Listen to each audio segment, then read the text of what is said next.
Welcome to the sourcing products section of this course. I'm really excited for you guys to dive in. In this section, I will review my best practices on how to source, aka find, viral and winning products from AliExpress.com to dropship. And if you remember at the beginning of this course, I told you that AliExpress.com will be the source of our products. AliExpress.com is a really big e-commerce platform and website, very similar to an eBay or Amazon, except it is centered in Asia, specifically in China. So not as many people from the US know about AliExpress.com, which is good for us because we're going to use it to find really affordable products that we can sell for a higher price. We're going to drop ship those products to our customers.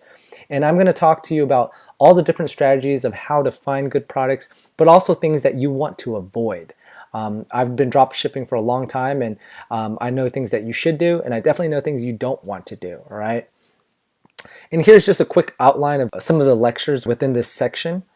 The first one is broad versus niche. I'm going to talk a little bit and compare the differences of having a store with a lot of products versus not so many products. I'm going to talk about how to find products with a high perceived value so that you can sell it for a higher profit margin. I'm going to talk about guidelines for finding AliExpress products, what to look for from a technical perspective. I'm going to also look at AliExpress vendors.